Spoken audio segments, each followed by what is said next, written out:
दोस्तों आज हम बात करने जा रहे हैं एक और बेहतरीन मूवी के बारे में जिसका टाइटल है जैकपॉट। जी हाँ दोस्तों, ये एक एक्शन कॉमेडी से भरपूर मूवी है जो कि आज ही के दिन प्राइम वीडियो पर रिलीज़ हुई है। तो आज इस मूवी के बारे में पूरी जानकारी आपको देंगे, इसके प्री प्रोडक्शन और रिलीजिंग कास्टिंग के बारे में। तो वीडियो को लाइक कर दे, चैनल को सब्सक्राइब कर दे। अब इसके बारे में हम जानना चालू करते हैं। जैकपॉट 2024 की अमेरिकी एक्शन कॉमेडी फिल्म है जिसका निर्देशन पॉल फेग ने किया है और रॉब येस्कॉम्ब ने लिखा है। फिल्म में अक्वाफिना, जॉन सीना और सिमू लियू मुख्य भूमिका में है। जैकपॉट को अमेजन एमजीएम स्टूडियो द्वारा प्राइम वीडियो के माध्यम से 15 अगस्त 2024 को रिलीज किया गया था। ये आधार केटी, एक संघर्षशील अभिनेत्री, 2030 में कैलिफोर्निया में लॉटरी जीतती है। कानून के अनुसार हारने वाले टिकट वाले किसी भी व्यक्ति को सूर्यास्त से पहले उसकी हत्या करने और कानूनी रूप से उसकी जीत का दावा करने की अनुमति है। नोएल, एक शौकिया लॉटरी सुरक्षा एजेंट, उसकी जीत के एक हिस्से के बदले में सूर्यास्त तक उसे जीवित रखने में मदद करता है। रालना, केटी के रूप में अक्वाफिना, जॉन सीना नोएल के रूप में, Simu Liu Louie Lewis, Aiden Myrie शादी के रूप में, शॉन विलियम स्कॉट रगडा मैन के रूप में, दादी ताला अल्माजन के रूप में Dolly de Leon, Donald Elise Watkins DJ Donald के रूप में। एमजी के 3 उत्पादन मार्च 2023 में यह घोषणा की गई थी कि ग्रैंड डेथ लोटो नामक एक action comedy film Amazon studio में विकास में थी। पॉल फेग को निर्देशन के लिए नियुक्त किया गया था, जिसे रॉब येस्कॉम्ब ने लिखा था और जो रोथ, जेफ किर्शेनबाम, फेग और लॉरा फिशर ने निर्मित किया था।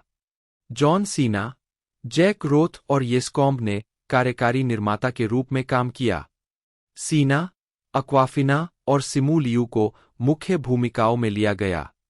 4 Aiden Mayeri, Sean William Scott, Dolly De Leon और डोनाल्ड एलीज वॉटकिंस महीने के अंत में कलाकारों में शामिल हुए। 5 मुख्य फोटोग्राफी मार्च 2023 तक अटलांटा में शुरू होगी। स्वागत।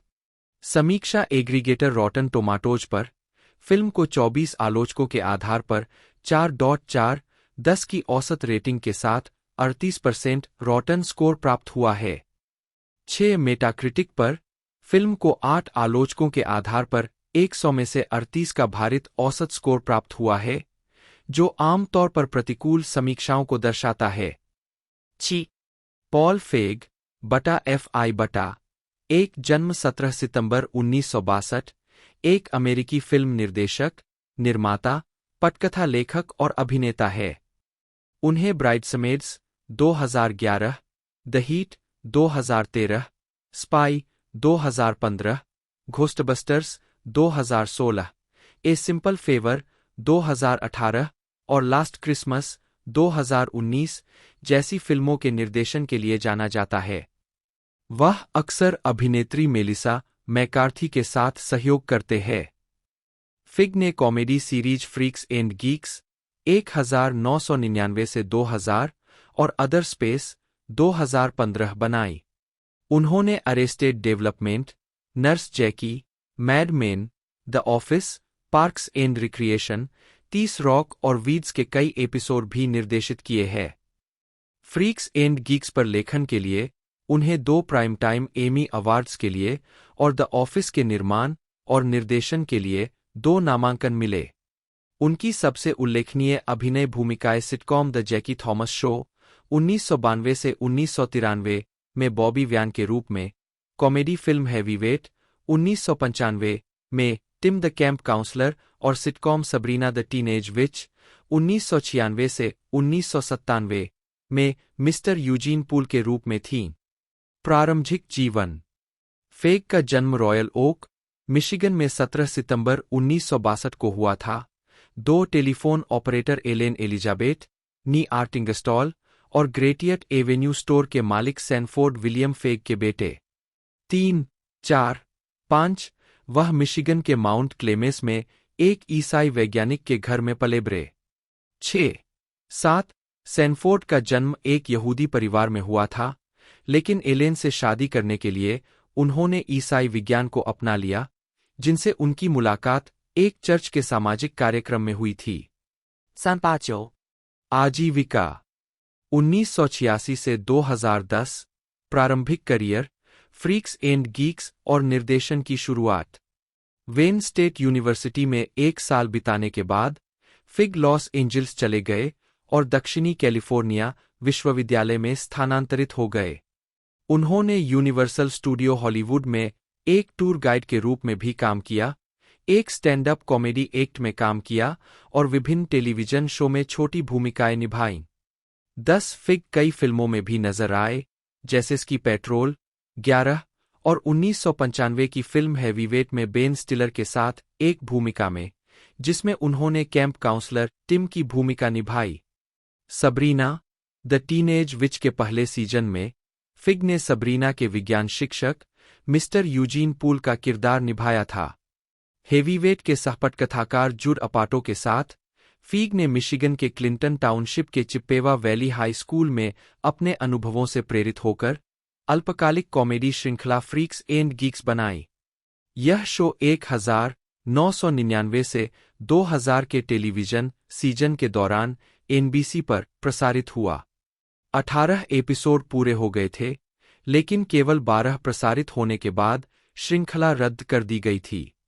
कम समय के बावजूद फ्रीक्स एंड गीक्स ने तब से एक समर्पित पंथ बनाए रखा है। शो का नाम टाइम पत्रिका के अब तक के 100 महानतम शो में शामिल किया गया था। 12 और 2008 की गर्मियों में एंटरटेनमेंट वीकली ने फ्रीक्स एंड गीक्स को पिछले 25 वर्षों के 13वें सर्वश्रेष्ठ शो के रूप में स्थान दिया था। फेग ने drama film I am David से निर्देशन की शुरुआत की, जिसका प्रीमियर 2003 के कान फिल्म फेस्टिवल में हुआ था। बाद में उन्होंने क्रिसमस कॉमेडी फिल्म अनअकम्पनीड माइनर्स 2006 का निर्देशन किया। 2011 से 2016 ब्राइडसमेड्स और मेलिसा मैकार्थी के साथ अन्य फिल्मी काम। 2011 में फिग को अपाटो द्वारा निर्मित कॉमेडी फिल्म ब्राइडसमेड्स का निर्देशन करने के लिए सलाह दी गई थी। एनी मुमोलो और क्रिस्टन वाइग द्वारा लिखित कथानक एनी वाइग पर केंद्रित है, जो माया रूडोल्फ द्वारा निभाई गई अपनी सबसे अच्छी दोस्त लिलियन के लिए सम्मान की नौकरानी के रूप में सेवा करने के लिए कहे जाने के बाद दुर्भाग्य की एक श्रृंखला से पीड़ित है। 32.5 मिलियन डॉलर के बजट में बनी ब्राइडसमेड समीक्षकों और व्यावसायिक रूप से सफल रही, अंततः दुनिया भर में 288 मिलियन डॉलर से अधिक की कमाई की और कॉमेडी में महिलाओं के बारे में चर्चा के लिए एक टचस्टोन के रूप में काम किया। 15-16 फिल्म को बेस्ट मोशन पिक्चर, म्यूजिकल या कॉमेडी के लिए गोल्डन ग्लोब अवार्ड के लिए नामांकित किया गया था। 2013 में फेग ने मैकार्थी के साथ बड़ी कॉप एक्शन कॉमेडी फिल्म द हीट में फिर से काम किया, जिसमें सैंड्रा बुलॉक भी थीं। फेग द्वारा निर्देशित और केटी डिप्पोल्ड द्वारा लिखित, यह एक बेमेल पुलिस जोड़ी पर केंद्रित है, जिसे एक डकैत को पकड़ने के लिए अपने मतभेदों को दूर करना होगा। फिल्म को आलोचकों से आमतौर पर सकारात्मक समीक्षा मिली, जिन्होंने बुलॉक और मैकार्थी की केमिस्ट्री और प्रदर्शन की प्रशंसा की। 18 और यह बॉक्स ऑफिस पर सफल रही, जिसने 43 मिलियन डॉलर के बजट के मुकाबले दुनिया भर में 229 मिलियन डॉलर की कमाई की। 2015 में फिग ने 20वीं शताब्दी फॉक्स के लिए जासूसी कॉमेडी फिल्म स्पाई लिखी, निर्देशित और निर्मित की, जिसमें फिर से मेलिसा मैकार्थी ने अभिनय किया। 20 यह एक गुप्त एजेंट सुसान कूपर के जीवन का अनुसरण करता है, जो काला बाजार को उजागर करने की कोशिश कर रहा है। फिल्म को आलोचकों से प्रशंसा मिली और यह 235.7 मिलियन डॉलर की अंतर्राष्ट्रीय कमाई के साथ एक और बॉक्स ऑफिस सफलता बन गई। 21 इसे 2 गोल्डन ग्लोब अवार्ड्स के लिए नामांकित किया गया था, बेस्ट मोशन पिक्चर, म्यूजिकल या कॉमेडी और मोशन पिक्चर में सर्वश्रेष्ठ अभिनेत्री मैकार्थी के लिए म्यूजिकल या कॉमेडी। 22 इसके अलावा 2015 में फिग ने ब्लू स्काई स्टूडियो के लिए animated feature the peanuts movie का निर्माण किया। 2015 के दौरान फिग ने याहू की वीडियो ऑन डिमांड सेवा याहू स्क्रीन के लिए science fiction comedy series other space भी बनाई और शो का पहला एपिसोड लिखा। श्रृंखला में ट्रेस ब्यूलियू, नील केसी, यूजीन कोर्डेरो, जोएल हॉजसन, कोनोर लेस्ली, बेस रॉस, करन सोनी और मिलाना वायंट्रब ने एक खोजपूर्ण अंतरिक्ष यान के बेकार चालक दल के रूप में काम किया है, जो एक अज्ञात ब्रह्मांड में फंस जाते हैं। अदर स्पेस को सकारात्मक समीक्षा मिली 24-25, लेकिन 2016 में याहू स्क्रीन के बंद होने के कारण दूसरे सीजन के लिए इसका नवीनीकरण नहीं किया गया। बाद में फिग ने श्रृंखला के अधिकारों को पुनः प्राप्त करने के बाद प्रत्येक एपिसोड के लिए सीधे लिंक प्रदान करने के लिए एक टम्बलर बनाया। 2016 में फिग ने घोस्टबस्टर्स फ्रेंचाइजी की महिला संचालित रीबूट का निर्देशन और सहलेखन किया, जिसमें मैकार्थी, क्रिस्टन वाइग, केट मैकिनोन और लेस्ली जोन्स ने 4 महिलाओं की भूमिका निभाई, जो न्यूयॉर्क शहर में भूत पकड़ने का व्यवसाय शुरू करती है। 2015 में महिला प्रधान कलाकारों की घोषणा ने जनता और इंटरनेट बैकलैश से एक ध्रुवीकृत प्रतिक्रिया प्राप्त की। 29, जिसके कारण फिल्म के IMDb पेज और संबंधित यूट्यूब वीडियो को फिल्म की रिलीज से पहले कम रेटिंग मिली। 31, फिल्म ने $144 मिलियन के प्रोडक्शन बजट के मुकाबले दुनिया भर में $229 मिलियन की कमाई की, जो 2016 की घरेलू स्तर पर सबसे ज्यादा कमाई करने वाली लाइव एक्शन कॉमेडी बन गई। 32, हालांकि इसके उच्च उत्पादन और विपणन बजट के कारण इसे बॉक्स ऑफिस बम माना जाता है। 33, 2017, वर्तमान, ए सिंपल फेवर और लास्ट क्रिसमस। 2017 में फिग ने जोनाथन लेविन की कॉमेडी फिल्म स्नैच्ड का निर्माण किया, जिसमें एमी शूमर और गोल्डी हॉर्न ने मां बेटी के जोड़े की भूमिका निभाई, जिन्हें दक्षिण अमेरिका में छुट्टी के दौरान अपहरण कर लिया जाता है। 34, उसी वर्ष उन्होंने comedy thriller a simple favour का निर्माण शुरू किया। डार्सी बेल के इसी नाम के 2017 के उपन्यास पर आधारित, इसमें अन्ना केंद्रिक, ब्लेक लाइवली और हेनरी गोल्डिंग ने अभिनय किया है, और यह एक छोटे शहर के ब्लॉगर का अनुसरण करता है जो अपने रहस्यमय और अमीर सबसे अच्छे दोस्त के लापता होने की गुत्थी सुलझाने की कोशिश करता है। सितंबर 2018 में रिलीज हुई फिल्म को आमतौर पर आलोचकों से अनुकूल समीक्षा मिली, जिसमें केंद्रिक और लाइवली के कथानक और प्रदर्शन की प्रशंसा की गई। 35, 2018 में फिग ने हेले मैग्नस अभिनीत डाइट कोक के लिए एक विज्ञापन का निर्देशन किया, जिसे सुपर बाउल के दौरान दिखाया गया था। 36, 2019 में उन्होंने हेनरी गोल्डिंग के साथ रोमांटिक कॉमेडी लास्ट क्रिसमस का निर्देशन किया, जिन्होंने एमिलिया क्लार्क के साथ फिल्म में अभिनय किया। फिल्म को मिश्रित समीक्षा मिली और यह बॉक्स ऑफिस पर सफल रही, जिसने $120 मिलियन से अधिक की कमाई की। 37, मार्च 2019 में द वॉल्ट डिज्नी कंपनी द्वारा 20वीं सेंचुरी फॉक्स के अधिग्रहण के बाद फिग ने घोषणा की कि वह अपने फिग को प्रोडक्शन स्टूडियो को यूनिवर्सल पिक्चर्स में स्थानांतरित कर देंगे। 38、39。 फिल्मोग्राफी। जोसेफ इमैनुएल रोथ, जन्म 13 जून 1948, एक अमेरिकी फिल्म कार्यकारी, निर्माता और निर्देशक है। उन्होंने 1988 में मॉर्गन क्रीक एंटरटेनमेंट की सहस्थापना की और 2000 में रिवोल्यूशन स्टूडियो और फिर 2007 में रोथ किर्शेनबाम फिल्म्स की स्थापना करने से पहले 20वीं सेंचुरी फॉक्स 1989 से 1993, कारवां पिक्चर्स 1993 से 1994 और वॉल्ट डिज्नी स्टूडियो 1994 से 2000 के अध्यक्ष थे। प्रारंभिक जीवन। रोथ का जन्म 13 जून 1948 को हुआ था, एक फ्रांसिस और लॉरेंस रोथ के घर। 3, उन्होंने कहा है कि उनके यहूदी परिवार को न्यूयॉर्क के लॉन्ग आइलैंड के एक भारी कैथोलिक हिस्से में बड़े होने के दौरान कई तरह के उत्पीड़न का सामना करना पड़ा। इसमें लॉन पर एक क्रॉस जलाया जाना और रोथ के कुछ स्कूल के साथियों द्वारा उनसे बात करने से पहले खुद को क्रॉस करना जैसी घटनाएं शामिल थीं। 1959 में रोथ के पिता ने अपने बेटे को सार्वजनिक स्कूलों में अनिवार्य प्रार्थना को खत्म करने के एक्ल्यू के प्रयास में वादी बनने के लिए स्वेच्छा से आगे किया। न्यूयॉर्क में दायर किया गया मामला कई अपीलों से गुजरा। अंत में 1962 में अमेरिकी सुप्रीम कोर्ट पहुंचा। कोर्ट ने फैसला सुनाया कि एंगेल बनाम विटाले के ऐतिहासिक मामले में इस तरह की प्रार्थना पहले संशोधन के तहत असंवैधानिक थी। रोथ ने बोस्टन विश्वविद्यालय में भाग लिया, जहां से उन्होंने 1970 में संचार में स्नातक की डिग्री प्राप्त की। आजीविका। अपने करियर के दौरान उन्होंने 40 से अधिक फिल्मों का निर्माण किया है और अब तक 6 का निर्देशन किया है, जिनमें 1990 की कूप डी विले, 2001 की अमेरिकाज स्वीटहार्ट्स और 2006 की फ्रीडमलैंड शामिल है। 1988 में रोथ और जेम्स रॉबिन्सन ने मॉर्गन क्रीक एंटरटेनमेंट की सहस्थापना की। 6.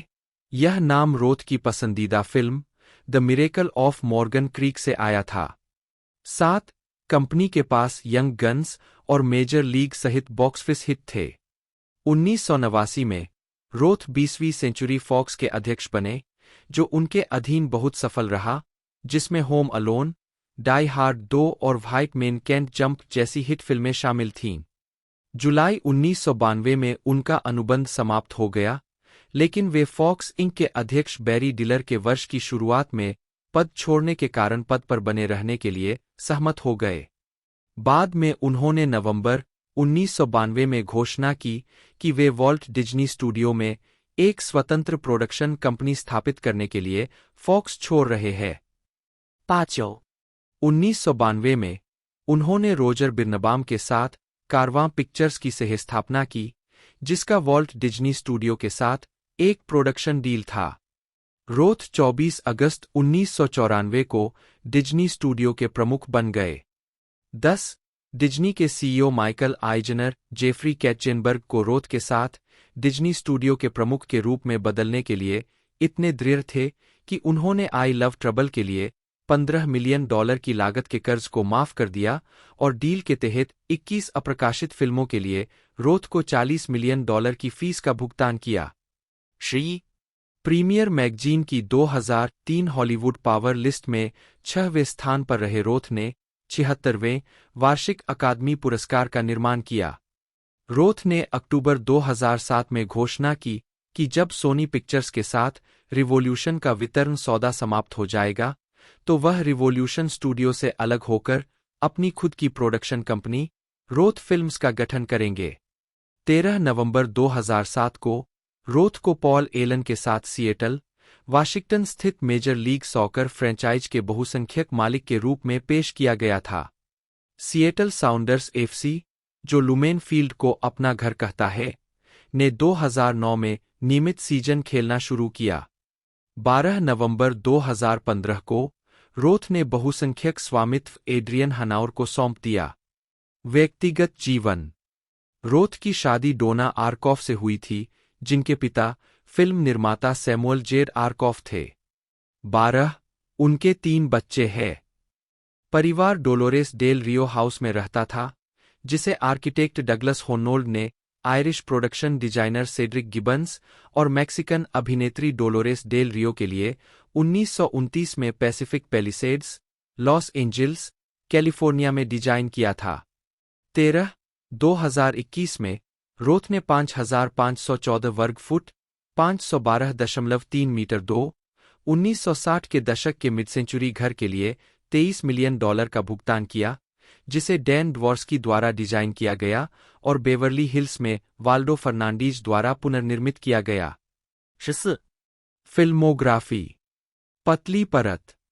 निर्माता टनल विजन 1976, हमारा विजी सीजन 1978, अमेरिकाथॉन 1979, देवियों और सज्जनों, शानदार दाग 1982, the final terror 1983, the stone boy 1984, Moving Violations 1985 जहां नदी काली बहती है 1986 Streets of Gore 1986 PK and the Kid 1987 Young Guns 1988 The Three Musketeers 1993 Angels in the Outfield 1994 A Low Down Dirty Shame 1994 House Guest 1995 The Jerky Boys the Movie 1995 Heavyweights 1995 लंबी कहानी 1995 जब तुम सो रहे थे 1995 The Forgotten 2004 The Great Debaters 2007 Alice in Wonderland 2010 Snow White and the Huntsman 2012 Oz the great and powerful 2013 स्वर्ग वास्तविक है 2014 Million Dollar Arm 2014 Nora लुम 1 जन्म 2 जून 1988 2 जिन्हें पेशेवर रूप से अक्वाफिना के नाम से जाना जाता है एक अमेरिकी अभिनेत्री हास्य कलाकार और रैपर है वह 2012 में तब प्रसिद्ध हुईं जब उनका रैप गीत माई वैग यूट्यूब पर लोकप्रिय हुआ इसके बाद उन्होंने अपना पहला album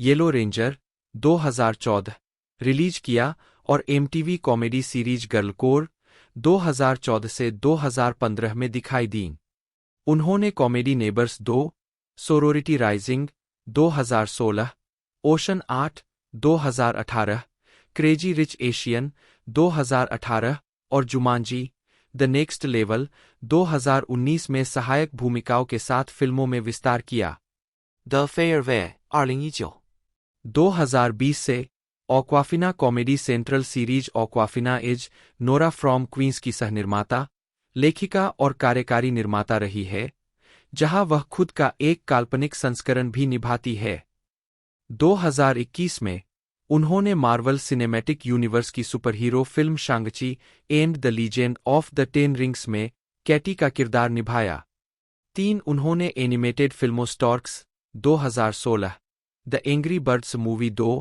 2019 Raya and the last dragon 2021 the bad guys 2022 the little mermaid note 1 migration दोनों 2023 कुंग फू पांडा 4 और आईएफ नोट 1 दोनों 2024 में आवाज की भूमिकाएं भी निभाई है प्रारंभिक जीवन ऑक्वाफिना का जन्म स्टोनी ब्रुक न्यूयॉर्क में हुआ था 4 वे वैली लुम एक चीनी अमेरिकी और टिया लुम एक कोरियाई अमेरिकी की इकलौती संतान थीं 5 उनके पिता सूचना प्रौद्योगिकी के क्षेत्र में काम करते थे 4 और वे रेस्तरां मालिकों के परिवार से आते हैं उनके परदादा 1940 के दशक में संयुक्त राज्य अमेरिका में आकर बस गए थे और फ्लशिंग क्वींस में कैंटोनीज रेस्तरां लुम्स खोला 6 जो पड़ोस के पहले चीनी रेस्तरां में से एक था 7 उनकी मां एक चित्रकार थीं जो 1972 में अपने परिवार के साथ दक्षिण कोरिया से संयुक्त राज्य अमेरिका आ गई थीं 6 1992 में जब ऑक्वाफिना 4 साल की थीं तब फुफ्फुसीय उच्च रक्तचाप से उनकी मृत्यु हो गई 5 7 8 ऑक्वाफिना क्वींस के फॉरेस्ट हिल्स में पलीब्री और फियोरेलो एच लागार्डिया हाई स्कूल में पढ़ी जहां उसने तुरही बजाया और शास्त्रीय संगीत और जैज में प्रशिक्षण लिया 9 10 15 साल की उम्र में उसने मंच का नाम ऑक्वाफिना अपनाया निश्चित रूप से एक ऐसा व्यक्ति जिसे मैंने दबाया था और अपने कॉलेज के वर्षों के दौरान उसके शांत और अधिक निष्क्रिय व्यक्तित्व के लिए एक दूसरा अहंकार 11 12 13 उन्होंने शुरुआती प्रभावों के रूप में चार्ल्स बुकोवस्की अनाइस निन जॉन डिडियन टॉम वेट्स और चेट बेकर का हवाला दिया है 14 2006 से 2008 तक उन्होंने अपनी नानी के साथ संवाद करने के लिए बीजिंग भाषा और संस्कृति विश्वविद्यालय में मंदारिन सीखी 2-15 उन्होंने अल्बानी विश्वविद्यालय न्यूयॉर्क स्टेट यूनिवर्सिटी में पत्रकारिता और महिला अध्ययन में स्नातक की उपाधि प्राप्त की और 2011 में स्नातक की उपाधि प्राप्त की आजीविका ऑक्वाफिना ने 13 साल की उम्र में रैप करना शुरू कर दिया था। 13 उन्होंने गैराज बैंड के साथ संगीत का निर्माण शुरू किया, लेकिन अंततः लॉजिक प्रो और एबलटन सीखा। 16 2012 में उनका गाना माई वैग यूट्यूब पर लोकप्रिय हुआ। 9 उन्होंने कॉलेज में यह गीत लिखा था। 16 मिकी एवलॉन के My Dick tribute to Nate के जवाब में। 17 जब उनके नियोक्ता ने उन्हें वीडियो में पहचान लिया तो उन्हें एक पब्लिशिंग हाउस की नौकरी से निकाल दिया गया। 17 उनका एकल hip hop album yellow ranger 11 फरवरी 2014 को जारी किया गया था। 18 इसके 11 ट्रैक में यूट्यूब पर जारी उनके कई पिछले सिंगल्स शामिल है। 2014 में अक्वाफिना गर्ल कोड के तीसरे और चौथे सीजन के 6 एपिसोड में दिखाई दीं। 19 2015 में उन्होंने MTV पर इसके स्पिन-ऑफ गर्ल कोड लाइव की सहमेजबानी की। 20 2016 में उन्होंने कॉमेडियन मार्गरेट चो के साथ ग्रीन टी पर सहयोग किया। यह एक गीत है जो एशियाई रूरियों का मजाक उड़ाता है। 21 वह 25 अक्टूबर 2014 को टेनियस डी के फेस्टिवल सुप्रीम में लाइनअप का हिस्सा थीं। 22 वह न्यूयॉर्क के बार में डिस्क जॉकी डीजे भी थीं। 23 24 25 वह 2016 की डॉक्यूमेंट्री बैड रैप में शामिल है, जो 2016 ट्रिबेका फिल्म फेस्टिवल में एक आधिकारिक चयन है। यह उन पर और डम्बफाउंडेड, रेक्सटिजी और लिरिक्स जैसे एशियाई अमेरिकी रैपर्स पर सुर्खियां बटोरता है। 26 27 उन्होंने 8 जून 2018 को एक साथ ट्रैक EP इनफिना वी ट्रस्ट जारी। 28 इसने सर्वश्रेष्ठ हिप हॉप रैप एल्बम के लिए 2019 2 IM लिब्रा पुरस्कार जीता। 29 2018 में केन जियोंग के साथ अक्वाफिना। ऑक्वाफिना ने 2015 से 2017 तक digital production company astronauts wanted के लिए short form talk show web series talk की मेजबानी की। पहला सीजन यूट्यूब पर प्रीमियर हुआ और इसे वेरिजोन के गो 90 प्लेटफॉर्म पर विशेष स्ट्रीमिंग के लिए चुना गया। 30 यह 2016 के वेबी अवार्ड्स में एक आधिकारिक सम्मान था और समाचार और संस्कृति श्रेणी में 2016 के स्ट्रीमी अवार्ड के लिए नामांकित किया गया था। 31 2016 में उन्होंने नेबर्स 2 सोरोरिटी राइजिंग में कप्पानू के सदस्य क्रिस्टीन के रूप में सहायक भूमिका निभाई। 32 33 और एनिमेटेड कॉमेडी फिल्म स्टॉर्क्स में क्वेल की आवाज दी। 2018 में उन्होंने इंडी कॉमेडी ड्यूड में अभिनय किया। इसके बाद उन्होंने जॉन एम चू द्वारा निर्देशित फिल्म क्रेजी रिच एशियन में सहअभिनय किया, जिसमें उन्होंने मुख्य किरदार राहेल चू, कॉन्स्टेंस वू की सिंगापुरी कॉलेज की दोस्त गोह पीक लिन की भूमिका निभाई। 34 2017 में हुलू की मूल श्रृंखला फ्यूचर मैन में उनकी एक आवर्ती भूमिका थी। 35 उन्होंने 2018 iHeart रेडियो MMVA की मेजबानी की।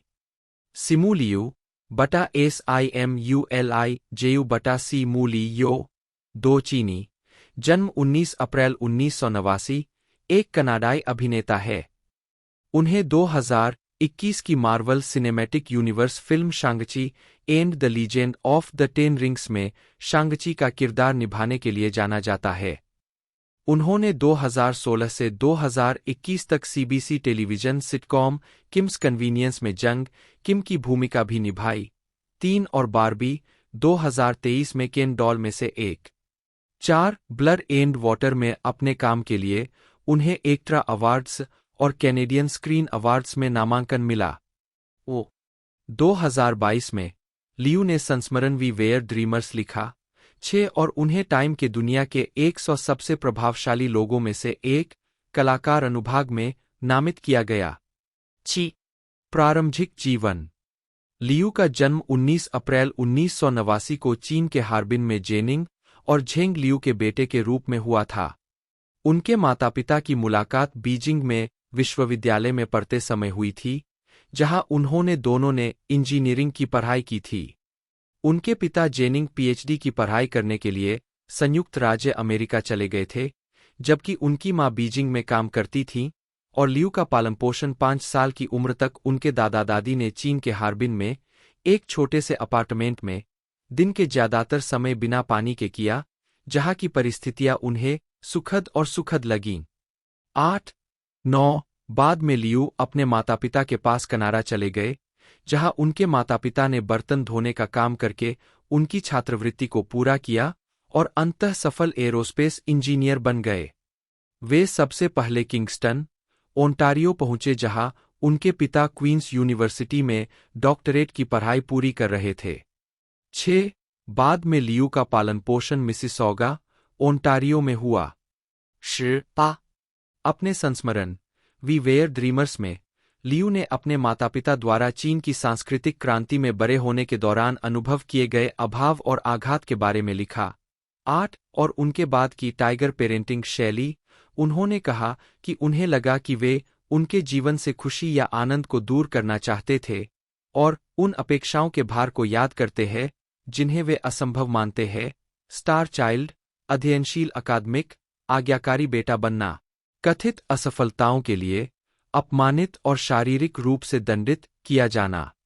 11 लियू के माता पिता ने 5 साल की उम्र में उन्हें गणित में शामिल कर लिया और होमवर्क दिया, जिसमें वैज्ञानिकों की जीवनी पढ़ना और बीजगणित का अध्ययन करना शामिल था। 8 किंगस्टन पहुंचने पर लियू ने सिडेनहैम पब्लिक स्कूल में पढ़ाई की। 6 लियू ने शुरुआत में डेलोइट में एक अकाउंटेंट के रूप में काम किया, लेकिन 9 महीने बाद अप्रैल 2012 में उन्हें नौकरी से निकाल दिया गया। 13 उन्होंने अन्य करियर विकल्पों की तलाश शुरू की और एक अभिनेता और स्टंटमैन के रूप में अपना करियर बनाने का फैसला किया। 14-15 अकाउंटिंग की नौकरी छूटने और अभिनय में प्रवेश करने के बाद लियू अपने माता पिता से दूर हो गए, लेकिन अपने माता पिता के साथ इस मामले पर चर्चा करने के बाद परिवार में सुलह हो गई और परिणामस्वरूप वे करीब आ गए। 16 आजीविका 2012 से 2018 प्रारंभिक कार्य और टेलीविजन भूमिकाएं। लियू ने अभिनय की शुरुआत एक एक्स्ट्रा और स्टंटमैन के रूप में काम करके की, जो गिलर्मो डेल टोरो की पैसिफिक रिम 14 और एबीसी की I could be the one जैसी फिल्मों और संगीत वीडियो में दिखाई दिए। 17 उनकी अन्य शुरुआती ऑन स्क्रीन क्रेडिट में निकिता 2012 और ब्यूटी एंड द बीस्ट 2014 शामिल है। वह सिक, सर्वाइव द नाइट 2012 और TV mini series heroes reborn में एक स्टंटमैन के रूप में दिखाई दिए। 2015 में लियू को उनकी पहली महत्वपूर्ण आवर्ती भूमिका में लिया गया, जो omni television crime drama series blood and water 2015 से 2016 के 7 एपिसोड में एक सीरीज के नियमित कलाकार के रूप में दिखाई दिए। बाद में उन्हें 2017 में एक्ट्रा अवार्ड्स और कैनेडियन स्क्रीन अवार्ड्स में इस भूमिका के लिए अपना पहला पुरस्कार नामांकन मिला। 18 बाद में 2015 में लियू को CBC television sitcom KIMS convenience में जंग किम के रूप में उनकी पहली मुख्य भूमिका में लिया गया। 19 इसी नाम के नाटक का एक टीवी रूपांतरण। यह आज तक की उनकी सबसे उल्लेखनीय टेलीविजन सफलता बनी हुई है।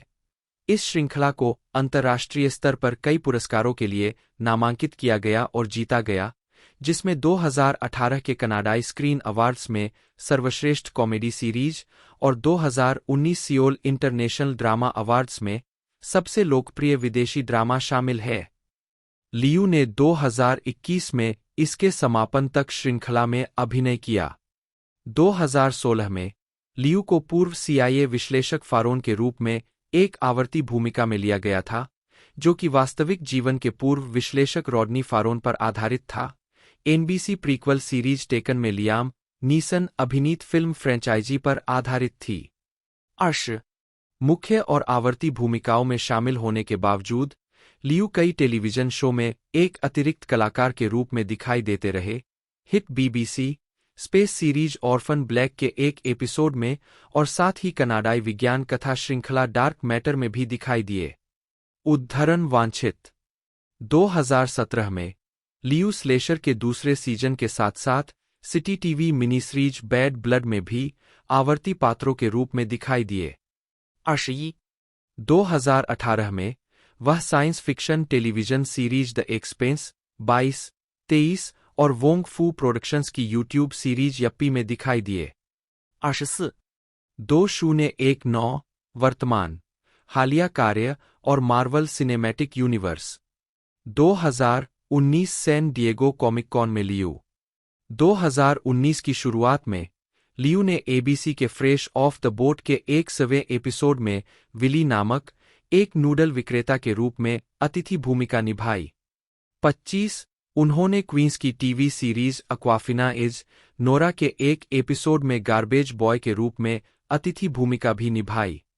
26 कॉमिक कॉन 2019 में डिज्नी ने घोषणा की कि लियू फिल्म शांगची और the Legend of the ten rings में टाइटैनिक सुपरहीरो शांगची का किरदार निभाएंगे, जो मार्वल सिनेमैटिक यूनिवर्स एमसीयू में सेट है।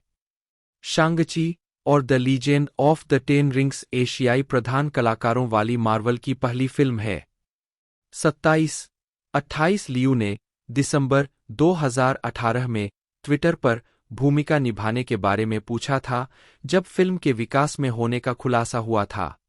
29 कोविड-19 महामारी के कारण कई उत्पादन और रिलीज में देरी के बाद फिल्म को 3 सितंबर 2021 को सिनेमाघरों में रिलीज किया गया, जिसने सकारात्मक आलोचनात्मक स्वागत किया और व्यावसायिक सफलता हासिल की। 30-31 एक सीक्वल की योजना बनाई गई है। 32 सितंबर 2021 में यह पता चला था कि लियू ब्राइट समुराई सोल की अंग्रेजी भाषा की आवाज कास्ट का नेतृत्व करेंगे, जो एक नेटफ्लिक्स एनीमे फिल्म है जिसका प्रीमियर 12 अक्टूबर को हुआ था। 33 फरवरी 2022 में लियू ग्रेटा गेरविग की बारबी फिल्म के कलाकारों में शामिल हो गए। 4 साथ ही अप्रैल मुलेन द्वारा निर्देशित थ्रिलर फिल्म होलो स्ट्रेंजर में भी शामिल हुए, जो अंतः सिमुलेंट बन गई। 34 दोनों फिल्में 2023 में रिलीज हुई, जिसमें पूर्व में प्रशंसा मिली और बॉक्स ऑफिस के रिकॉर्ड टूट गए। 35 लियू और एनबीए खिलाड़ी जेरेमी लिन दोनों ने मलेशियाई कॉमेडियन रोनी चेंग की नेटफ्लिक्स शॉर्ट रोनी चेंग टेक्स चाइनाटाउन 2022 में खुद के कैरिकेचराइज्ड संस्करणों के रूप में अतिथि भूमिका निभाई थी। 36-37 दिसंबर 2022 में लियू डिज्नी के कैंडल लाइट प्रोसेशन में अतिथि कथावाचक थे। 38 7 अप्रैल 2023 को लियू ने अपना पहला सिंगल रिलीज किया, जिसका शीर्षक था डोंट। 39-40 अन्य कार्य और सार्वजनिक छवि 2014 में लियू को फैट कैमरा के लिए स्टॉक फोटो के एक सेट के लिए मॉडलिंग करने के लिए $100 का भुगतान किया गया था। तस्वीरें सबवे स्टेशनों, विज्ञापनों, स्टोरफ्रंट, पैम्फलेट और पाठ्यपुस्तक कवर में दिखाई दीं।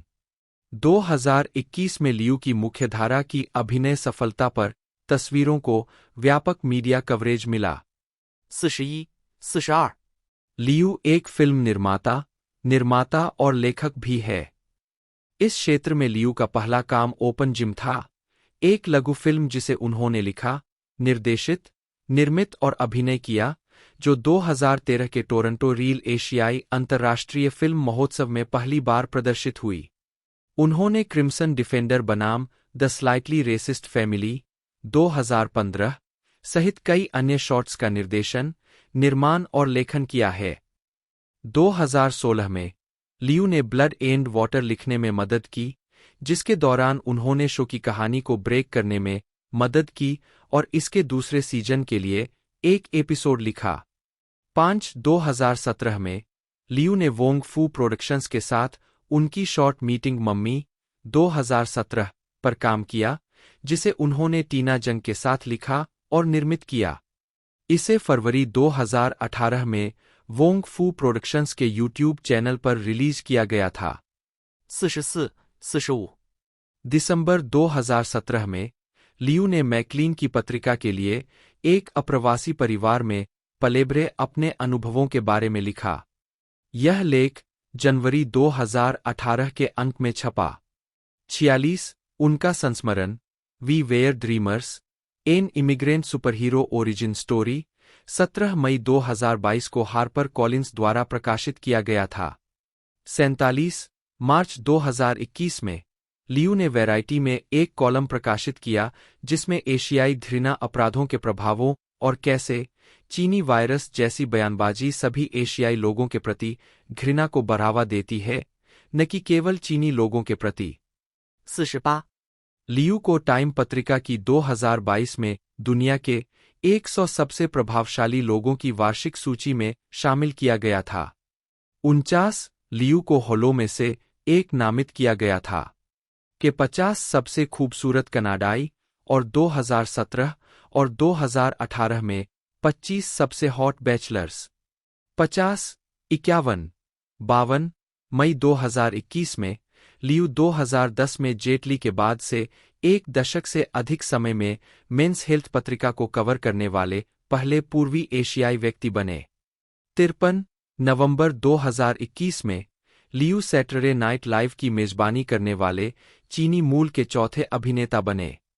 54 उन्होंने पहले 2022 के जूनो अवार्ड्स और 2023 के जूनो अवार्ड्स की मेजबानी की है। 55, 56 अक्टूबर 2020 में लियू यूनिसेफ कनाडा के राजदूत बन गए। 57 और तब से यूनिसेफ कनाडा द्वारा आयोजित हर युवा वकालत शिखर सम्मेलन में दिखाई दिए हैं। 2023 में लियू ने अपने अकिलीज टेंडन के फटने के बावजूद उपस्थिति दर्ज कराई। 58. 2023 में लियू में इसके मुख्य सामग्री अधिकारी के रूप में शामिल हुए। एक direct to consumer soup dumpling company है जो बेलेव्यू, डब्ल्यूए में स्थित है। 59. पुरस्कार लियू को ब्लड एंड वाटर में उनके काम के लिए 2017 में कैनेडियन स्क्रीन अवार्ड और एक्ट्रा अवार्ड के लिए नामांकित किया गया था। 5 उन्होंने अपने किम्स कन्वीनियंस के कलाकारों के साथ मिलकर 2017 में उत्कृष्ट कलाकारों की टुकड़ी के लिए एक्ट्रा अवार्ड जीता। लियू और उनके कलाकारों को 2018 और 2019 में इसी पुरस्कार के लिए नामांकित किया गया था। किम्स कन्वीनियंस ने 2018 कैनेडियन स्क्रीन अवार्ड्स में सर्वश्रेष्ठ हास्य श्रृंखला का पुरस्कार भी जीता। 7 मंच पर लियू को 2016 में फैक्ट्री थिएटर में नाटक बनाना बॉयज के रिमाउंट में अपने सहपाठियों के साथ उत्कृष्ट कलाकारों की टुकड़ी श्रेणी में डोरा मावर मूर पुरस्कार के लिए नामांकित किया गया था। 61. जनवरी 2023 में उन्हें 11वें कैनेडियन स्क्रीन अवार्ड्स में academy of Canadian cinema and television के रेडियस अवार्ड का विजेता घोषित किया गया।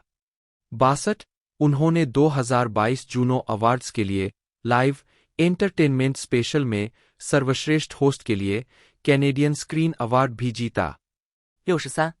फिल्मोग्राफी पतली परत चाबी उन फिल्मों को दर्शाता है जो अभी तक रिलीज नहीं हुई है। वर्ष शीर्षक भूमिका नोट्स 2013 पैसिफिक रिम अतिरिक्त 2021 शांगची और 10 छल्लों की कथा शॉन बटा शांगची। ब्राइट समुराई सोल इजनो आवाज अंग्रेजी डब। महिलाएं हारी हुई है गिलबर्ट 2023 एक सच्चा प्यार सैम बना हुआ केसी 64 बारबी प्रतिद्वंद्वी Ken 2024 Arthur the King Leo Atlas Harlan Shepherd Jackpot Louis डाक उत्पादन 2025 Akirisa, David Yusa Dark उत्पादन। आपके सपनों में आवाज उत्पादन में 65 ब्रेंट व्हाइट एक अमेरिकी फिल्म संपादक है जिन्होंने 1993 से फीचर फिल्मों पर काम किया है। व्हाइट ने जुड अपाटो द्वारा निर्मित और अपाटो, एडम मैके या पॉल फेग द्वारा निर्देशित कॉमेडी फिल्मों पर काम किया है। ये संपादन तकनीक अपाटो और मैके द्वारा निर्देशित फिल्मों में संपादक के रूप में व्हाइट का काम असामान्य है क्योंकि अभिनेताओं के कामचलाऊपन का महत्व है। एरिक मेलिन की फिल्म टेलाडेगा नाइट्स 2006 की समीक्षा व्हाइट के संपादन के इस पहलू पर केंद्रित है। फिल्म के एमवीपी निश्चित रूप से संपादक ब्रेंट व्हाइट है। जैसा कि उन्होंने 2004 की Anchorman the Legend of Ron Burgundy के साथ किया था, व्हाइट को घंटों और घंटों की अलग अलग फिल्मों में से सर्वश्रेष्ठ दृश्यों को चुनना था ताकि एक ऐसी कहानी बनाई जा सके जो एक फिल्म जैसी दिखे। यह आसान काम नहीं हो सकता है, लेकिन उनके पास असमान एंकरमैन की तुलना में काम करने के लिए थोड़ी अधिक कहानी थी। छोटी मोटी निरंतरता की त्रुटियों को धिक्कार है। टैलेडेगा नाइट्स एक मजेदार फिल्म है। नॉक्ड अप 2007 के संपादन का वर्णन द न्यूयॉर्क टाइम्स में स्टीफन रॉड्रिक द्वारा एक फीचर लेख में किया गया था। रॉड्रिक ने फिल्म के कई अलग अलग संस्करणों पर जोर दिया जो रिलीज होने वाले संस्करण पर निर्णय लेने से पहले बनाए गए थे। पिछले महीने के अंत तक, जब अंतिम संपादन किया गया था, मैंने नॉक्ड अप के 5 या 6 संस्करण देखे थे। जबकि फिल्म का आर्क वही रहा, ऐसा प्रतीत होता है कि हर लाइन को अंदर और बाहर किया गया था। 3. व्यक्तिगत जीवन। व्हाइट ने 1983 में BYU college of fine arts and communications, Brigham young university से फिल्म निर्माण में स्नातक की डिग्री प्राप्त की। 4. व्हाइट शादीशुदा है और उनके 4 बच्चे हैं। वह लॉस एंजिल्स क्षेत्र में रहते हैं। जॉन फेलिक्स एंथोनी सीना बटा SIN/CN, जन्म 23 अप्रैल 1977। 10. एक अमेरिकी अभिनेता और पेशेवर पहलवान है। एक पहलवान के रूप में उन्हें 2001 से WWE में साइन किया गया है, लेकिन 2018 से उन्होंने पार्ट टाइम प्रदर्शन किया है और 2025 के अंत में रिटायर होने की योजना है। 11. 12. WWE द्वारा मान्यता प्राप्त रिकॉर्ड 16 बार के विश्व चैंपियन भी उन्हें अब तक के सबसे महान पेशेवर पहलवानों में से एक माना जाता है। 13, 14, 15. सीना 1998 में बॉडी बिल्डिंग करियर बनाने के लिए कैलिफोर्निया चले गए और 1999 में प्रोफेशनल रेसलिंग में चले गए। उन्होंने अल्टीमेट प्रो रेसलिंग UPW के लिए अपनी शुरुआत की। 2001 में उन्होंने WWE, तब WWF के साथ हस्ताक्षर किए और उन्हें इसके विकासात्मक क्षेत्र ओहियो वैली रेसलिंग OVW को सौंपा गया, जहां उन्होंने OVW हैवीवेट चैंपियनशिप और OVW southern tag team championship जीती। 16. 17. 2002 में स्मैकडाउन में WWE के मुख्य रोस्टर में जाने के बाद, एक खलनायक ट्रैश टॉकिंग रैपर का किरदार अपनाने के बाद वे एक सफल व्यक्ति बन गए। 18.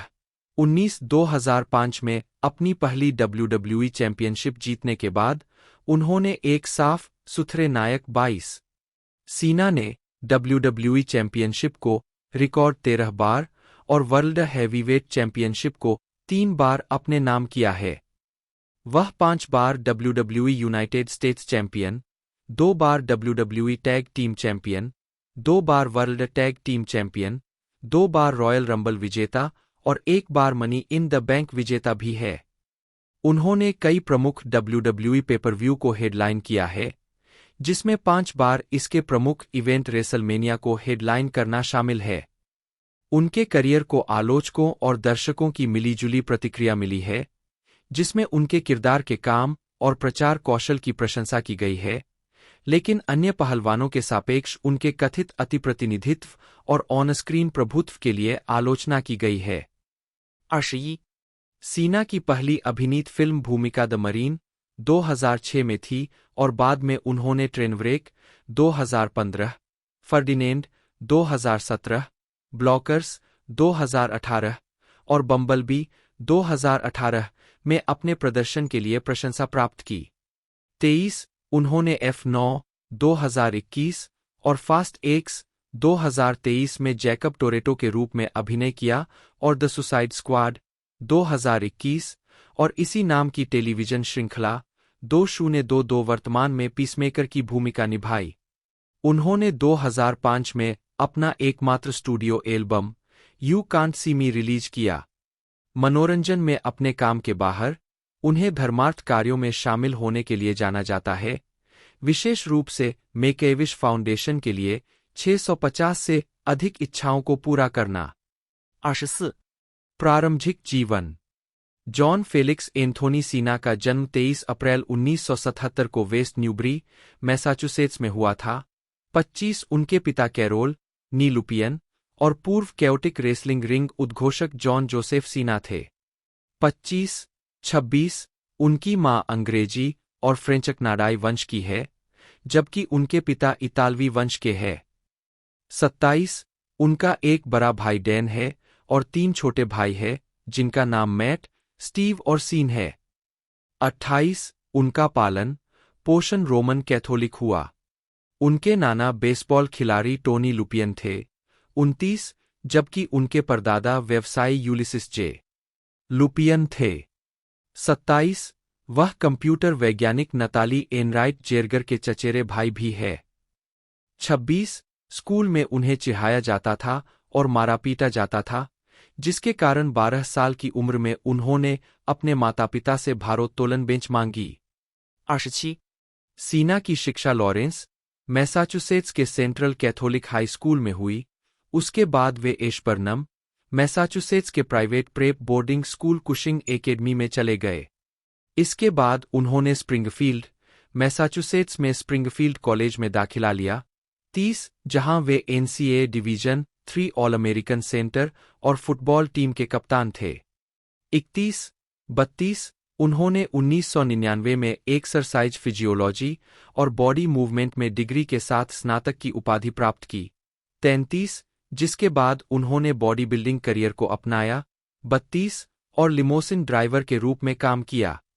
34 उन्होंने गोल्ड्स जिम के स्टोर एरिया में भी काम किया। 35 इसके बाद सीना ने ब्रॉक लेसनर के पास मौजूद WWE चैंपियनशिप को हासिल करने की कोशिश की। उन्होंने खिताब के लिए नंबर 1 कंटेंडर के टूर्नामेंट में प्रवेश किया, जिसमें उन्होंने एडी गुरेरो 48, द अंडरटेकर 49 और क्रिस बेनोइट पर उलटफेर करते हुए जीत हासिल की। 27 अप्रैल को बैकलैश में सीना लेसन से खिताब जीतने में नाकाम रहे। 18 मई को जजमेंट डे पर सीना और द FBI, चक पालुम्बो और जॉनी स्टैम्बोली ने बेनोइट, राइनो और स्पैंकी को हराया। 27 जुलाई को वेंजेंस में सीना द अंडरटेकर से हार गए।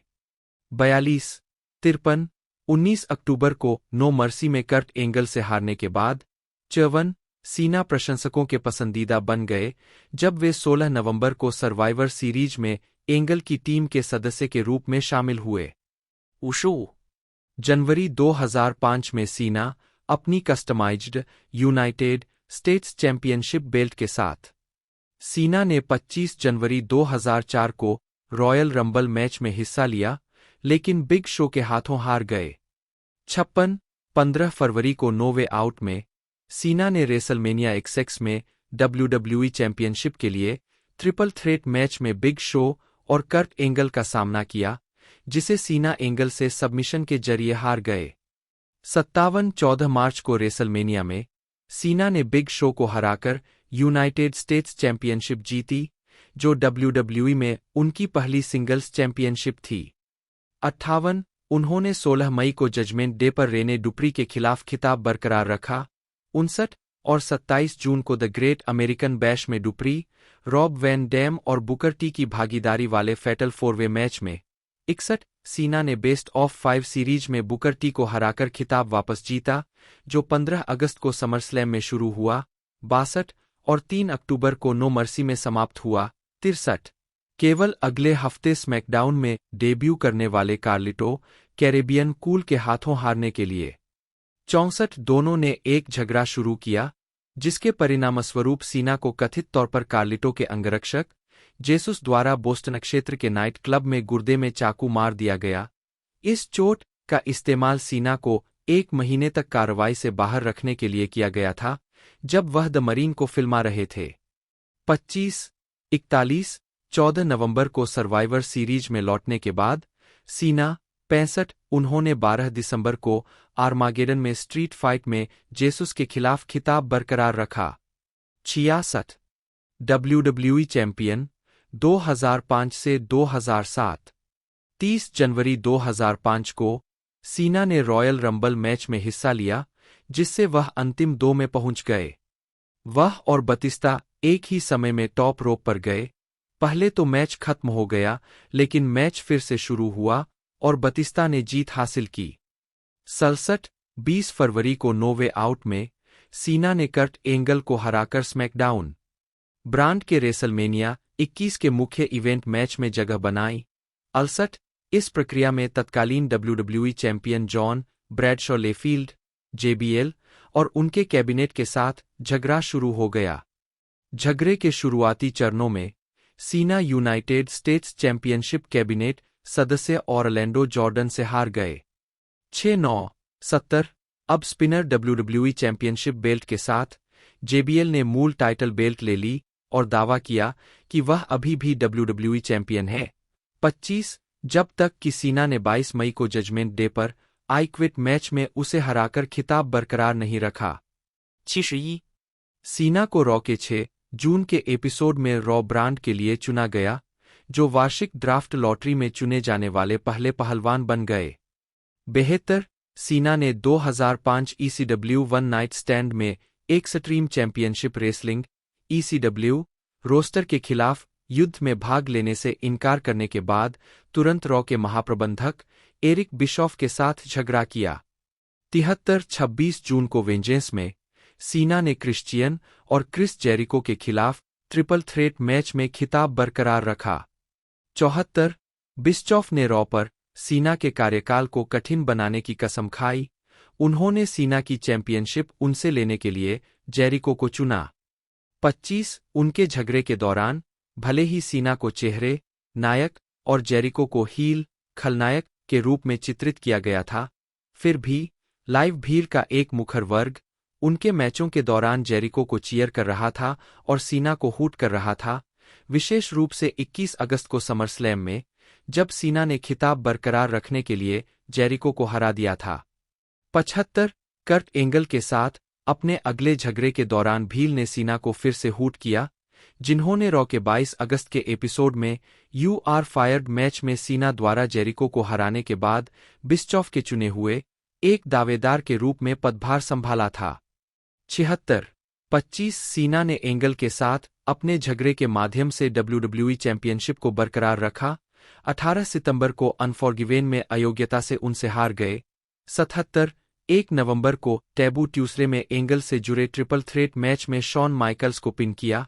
78 और 27 नवंबर को सर्वाइवर सीरीज में एंगल को पिन किया। 79 एंगल के साथ झगड़े में सीना ने एक सेकेंडरी सबमिशन आधारित फिनिशिंग पैंतरेबाजी STFU एक step over toe hold sleeper, हालांकि एक step over toe hold facelock के लिए नामित, जोड़ा जब उन्हें रॉ के 28 नवंबर के एपिसोड में triple threat submission only match में डाला गया। 80 जुलाई 2006 में WWE हाउस शो में सीना का मुकाबला एज से हुआ। 8 जनवरी 2006 को न्यू ईयर्स रेवोल्यूशन में सीना ने आखिरी बार कार्लिटो को बाहर करने के बाद एलिमिनेशन चैम्बर मैच में WWE चैंपियनशिप बरकरार रखी, लेकिन इसके तुरंत बाद मिस्टर मैकमोहन ने घोषणा की कि एज अपना मनी इन द बैंक अनुबंध भुना रहे हैं। मालिक द्वारा चुने गए समय और स्थान पर WWE चैंपियन के खिलाफ एक गारंटीकृत टाइटल मैच। 2 त्वरित भालों ने एज को सीना को पिन करने और चैंपियनशिप जीतने की अनुमति दी। 81 सीना ने 29 जनवरी को रॉयल रंबल में फिर से खिताब जीता। 81 उसके बाद सीना ने ट्रिपल एच के साथ झगड़ा शुरू कर दिया। भील, जिसने पिछले कुछ महीनों में ज्यादातर सीना का उत्साहवर्धन किया था, ने उन्हें फिर से हूटिंग करना शुरू कर दिया और खलनायक ट्रिपल एच का उत्साहवर्धन किया। 82 11 जून को ECW वन नाइट स्टैंड में रॉब वैन डैम का सामना करने पर उनके प्रति नकारात्मक प्रतिक्रिया और बढ़ गई, जो हैमरस्टीन बॉलरूम में ज्यादातर मूल ECW प्रशंसकों की एक उग्र भीड़ के सामने हुआ था। सीना को भार में जाओ सीना, तुम कुश्ती नहीं कर सकते, और वही पुरानी बकवास के नारे और शोर का सामना करना पड़ा। जब मैच आगे बढ़ने के साथ साथ उन्होंने अलग अलग चालें दिखानी शुरू की, तो प्रशंसकों ने तुम अभी भी बेकार हो के नारे लगाने शुरू कर दिए। 25 एज के हस्तक्षेप के बाद सीना ने WWE चैंपियनशिप वैन डैम से खो दी। 83、रॉ के 4 अगस्त के एपिसोड में सीना ने कोडी रोड्स और टेड डिबियस को हराकर बतिस्ता के साथ अपनी दूसरी विश्व टैग टीम चैंपियनशिप जीती। 119 लेकिन पूर्व चैंपियन के खिलाफ अगले हफ्ते चैंपियनशिप बरकरार रखने में असफल रहे। 120 17 अगस्त को समरस्लैम में बतिस्ता ने सीना को हराया। 121 7 सितंबर को अनफॉरगिवेन में चैंपियनशिप स्क्रैम्बल मैच में सीएम पंक की विश्व हेवीवेट चैंपियनशिप के लिए सीना को 4 दावेदारों में से एक नामित किया गया था, लेकिन समरस्लैम मैच में गर्दन में हर्निएटेड डिस्क से पीड़ित होने के बाद रे मिस्टरियो द्वारा प्रतिस्थापित किया गया था, जिसके लिए सर्जरी की आवश्यकता थी। 122 चोट को ठीक करने के लिए सीना की सफल सर्जरी हुई।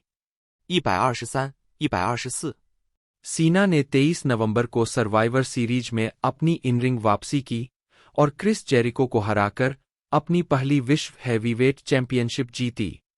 125 उन्होंने 14 दिसंबर को आर्मागेडन में जेरिको के खिलाफ खिताब बरकरार रखा।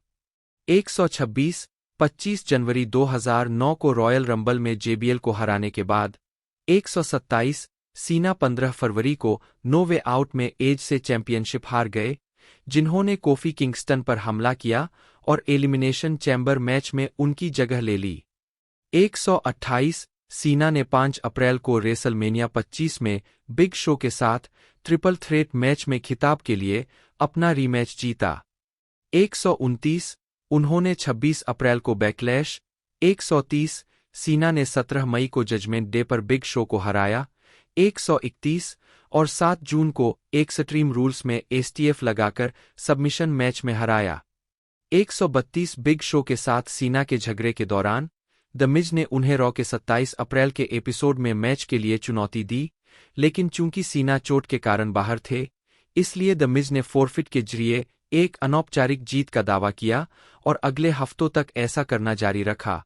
133 जब तक कि सीना ने 28 जून को द बैश में द मिज को हरा नहीं दिया। 134、2010 में सीना WWE चैंपियन बने। 26 जुलाई को नाइट ऑफ चैंपियंस में सीना ने ट्रिपल एच और गत विजेता रैंडी ऑर्टन रेसलमेनिया XXIV से एक रीमैच के खिलाफ ट्रिपल थ्रेट मैच में WWE चैंपियनशिप के लिए चुनौती दी, लेकिन कोडी रोड्स और टेड डिबायस के हस्तक्षेप के बाद ऑर्टन द्वारा पिन किया गया। 135 अगली रात रॉ पर सीना ने 23 अगस्त को समरस्लैम में WWE चैंपियनशिप में एक और शॉट अर्जित करने के लिए बीट द क्लॉक चुनौती जीती। 136 जहां ऑर्टन ने बरकरार रखने के लिए अंडरहैंड रणनीति का इस्तेमाल किया। 137 13 सितंबर को ब्रेकिंग पॉइंट में सीना ने आई क्विट मैच में ऑर्टन को हराकर अपनी चौथी WWE चैंपियनशिप जीती। 138 उन्होंने 4 अक्टूबर को हेल इन ए सेल। 140 सीना ने 22 नवंबर को सर्वाइवर सीरीज में ट्रिपल एच और शॉन माइकल्स दोनों के खिलाफ ट्रिपल थ्रेट मैच में खिताब बरकरार रखा। 141 लेकिन 13 दिसंबर को TLC Tables Ladders and Chairs में टेबल्स मैच में शीमस से हार गए। 142 रॉ पर अगली रात सीना ने 2009 के सुपरस्टार ऑफ द ईयर का ताज पहनने के लिए एक टूर्नामेंट में भाग लिया। पहले राउंड में सीएम पंक को और बाद में उसी रात फाइनल में ऑर्टन को हराकर सम्मान जीता। 143 उन्हें रॉ के 28 दिसंबर के एपिसोड में शीमस के खिलाफ खिताब के लिए अपना रीमैच मिला, जहां उन्होंने अयोग्यता से जीत हासिल की, लेकिन चैंपियनशिप नहीं जीती। 144 31 जनवरी 2010 को रॉयल रंबल में सीना ने टाइटल मैच में हिस्सा लिया और अंतिम 2 में जगह बनाई, जहां वापसी करने वाले एज ने उन्हें बाहर कर दिया। 145 सीना ने 21 फरवरी को एलिमिनेशन चैम्बर में इसी नाम के मैच में खिताब हासिल किया, लेकिन उनका राज तब खत्म हो गया जब मिस्टर मैकमोहन ने उन्हें बतिस्ता के खिलाफ तुरंत खिताब का बचाव करने को कहा, जो विजयी हुए। 146 सीना ने 28 मार्च को रेसलमेनिया XXVI में बतिस्ता को खिताब के लिए हराया। 147 और 25 अप्रैल को एक्सट्रीम रूल्स में लास्ट मैन स्टैंडिंग मैच में दोबारा हुए मैच में इसका सफलतापूर्वक बचाव किया। 148 सीना ने 23 मई को ओवर द लिमिट में I quit match the nexus, the rock और सीएम पंक के साथ झगड़े 2010 से 2013। यह भी देखे द नेक्सस। 2010 में द नेक्सस के सदस्य रहते हुए सीना को वेड बैरेट द्वारा एक सार्वजनिक भाषण पढ़ने के लिए मजबूर किया गया। रॉ के 7 जून के एपिसोड में सीएम पंक के खिलाफ मैच के दौरान सीना पर एनएक्सटी के पहले सीजन के सभी 8 पूर्व प्रतियोगियों द्वारा हमला किया गया था, जिसमें वेड बैरेट उनके नेता थे। इस समूह ने बाद में खुद को द नेक्सस के रूप में संदर्भित किया। 150 अस्तबल के हस्तक्षेप के कारण उन्हें 20 जून को फेटल 4 वे में शेमस से WWE चैंपियनशिप हारना पड़ा। 151 और 18 जुलाई को मनी इन द बैंक में शेमस के खिलाफ स्टील केज मैच में हारना पड़ा। 152 नेक्सस के जवाब में सीना ने Edge, Chris Jericho, John Morrison, R Truth, the Great Khali और ब्रेट हार्ट के साथ गठबंधन किया और 15 अगस्त को समरस्लैम में नेक्सस को हराकर वापसी करने वाले डेनियल ब्रायन की मदद से हराया, जो नेक्सस का एक पूर्व सदस्य था जिसने खली की जगह ली थी। 153 सीना ने 3 अक्टूबर को हेल इन ए सेल में बैरेट का सामना किया, इस शर्त के साथ कि अगर वह हार गए तो वह द नेक्सस में शामिल हो जाएंगे और अगर वह जीत गए तो नेक्सस भंग हो जाएगा। बैरेट ने सीना को हराने के बाद अनिच्छा से द नेक्सस में शामिल हो गए। 154 सीना और साथी नेक्सस सदस्य डेविड ओटुंगा ने 24 अक्टूबर को ब्रैगिंग राइट्स में WWE टैग टीम चैंपियनशिप जीतने के लिए कोडी रोड्स और ड्रू मैकिंटायर को हराया। 155 उस रात बाद में उन्हें WWE चैंपियनशिप मैच में बैरेट को ऑर्टन को हराने में मदद करने के लिए मजबूर किया गया, जिससे बैरेट को अयोग्यता की जीत मिली, लेकिन खिताब नहीं। 155 अगली रात रॉ पर सीना और ओटुंगा ने साथी नेक्सस सदस्यों हीथ स्लेटर और जस्टिन गैब्रियल से खिताब खो दिया। 156 21 नवंबर को सर्वाइवर सीरीज में सीना ने बैरेट और ऑर्टन के बीच WWE चैंपियनशिप के लिए मैच का संचालन किया। शर्त के अनुसार अगर बैरेट चैंपियनशिप नहीं जीतता तो सीना को WWE से निकाल दिया जाएगा। ऑर्टन ने बैरेट को हराकर खिताब बरकरार रखा और सीना को निकाल दिया गया। केफेबे 157 रॉ पर अगली रात सीना ने बैरेट को ऑर्टन के साथ रीमैच में हस्तक्षेप करके WWE चैंपियनशिप से वंचित करने से पहले एक विदाई भाषण दिया। 158 एक हफ्ते बाद सीना ने रॉ पर आक्रमण किया, पहले एक दर्शक के रूप में, लेकिन फिर नेक्सस के सदस्यों पर हमला किया, यह बताते हुए कि वह नौकरी न करने के बावजूद एक-एक करके नेक्सस को नीचे गिराएगा। 159 रॉ के 13 दिसंबर के एपिसोड में सीना को बैरेट ने इस बदले में फिर से काम पर रखा कि वह 19 दिसंबर को TLC Tables, Ladders and Chairs में उनका सामना कुर्सियों के मैच में करेगा। 160 जिसे सीना ने जीत लिया। 161 27 जनवरी 2013 को सीना ने अपना दूसरा रॉयल रंबल मैच जीता। 202 और घोषणा की कि वह रेसलमेनिया 29 में WWE चैंपियनशिप का पीछा करेंगे। 203 सीना, रायबैक और शीमस के साथ। 204 ने द शील्ड के साथ झगड़ा शुरू किया, जिसका समापन 17 फरवरी को एलिमिनेशन चैम्बर में 6-मैन टैग टीम मैच में हुआ, जिसे द शील्ड ने जीत लिया। 205 रॉ के 25 फरवरी के एपिसोड में सीना ने सीएम पंक को हराकर रॉक की WWE चैंपियनशिप के लिए एक दावेदार के रूप में अपनी स्थिति की पुष्टि की। 206 7 अप्रैल को रेसलमेनिया में सीना ने अपने 11वें WWE चैंपियनशिप जीतने के लिए रॉक को अपने रीमैच में हराया। 207 208 19 मई को एक्सट्रीम रूल्स में लास्ट मैन स्टैंडिंग मैच में सीना ने रायबैक के खिलाफ अपनी चैंपियनशिप बरकरार रखी। दोनों पुरुषों के 10 काउंट तक नीचे रहने के बाद मैच नो कॉन्टेस्ट में समाप्त हो गया। 209 सीना ने फिर 16 जून को पेबैक में 3 स्टेज ऑफ हेल मैच में रायबैक को हराया। 210 उन्होंने 14 जुलाई को मनी इन द बैंक में सबमिशन के जरिए मार्क हेनरी को हराया। 18 अगस्त को समरस्लैम में सीना WWE चैंपियनशिप डेनियल ब्रायन से हार गए, जिसमें ट्रिपल एच विशेष अतिथि रेफरी थे और 133 दिनों में उनका राज खत्म हो गया। 212 अगली रात रॉ पर सीना ने घोषणा की कि वह ट्राइसेप्स टियर के लिए सर्जरी करवाएंगे और 4 से 6 महीने तक बाहर रहेंगे। विश्व चैंपियनशिप की खोज और प्रभुत्व 2013 से 2015। सीना 27 अक्टूबर को हेल इन ए सेल में लौटे, अल्बर्टो डेल रियो को हराकर अपनी तीसरी विश्व हैवीवेट चैंपियनशिप जीती। 214 उन्होंने रॉ के 28 अक्टूबर के एपिसोड में डेमियन सैंडो के खिलाफ खिताब बरकरार रखा। 215 और 24 नवंबर को सर्वाइवर सीरीज में अल्बर्टो डेल रियो के साथ रीमैच में। 216 सीना ने अगली बार तत्कालीन WWE चैंपियन रैंडी ऑर्टन को अपनी चैंपियनशिप को एकीकृत करने की चुनौती दी, जिसके लिए द अथॉरिटी ने सहमति जताई और 15 दिसंबर को TLC Tables Ladders and Chairs में Tables Ladders and Chairs title एकीकरण मैच की व्यवस्था की, जिसमें सीना हार गए। 217 अब एकीकृत WWE वर्ल्ड हैवीवेट चैंपियनशिप के लिए 26 जनवरी को रॉयल रंबल में एक रीमैच हुआ। 219 मुझे पता है कि जॉन सीना के झगड़े कैसे काम करते हैं। वह एक मैच हारता है, फिर अगले 2 या 3 जीतता है। उदाहरण के लिए रुसेव और ब्रे वायट को देखें। ये झगड़े वास्तव में प्रतिभा की मदद नहीं करते हैं, वे स्थापित है सीना से निश्चित रूप से नीचे। यह WWE बुकिंग में एक चल रही थीम है। केविन ओवेंस इससे भी बदतर स्थिति में है, अगर उनका सीना के साथ दूसरा और तीसरा मैच कभी नहीं होता।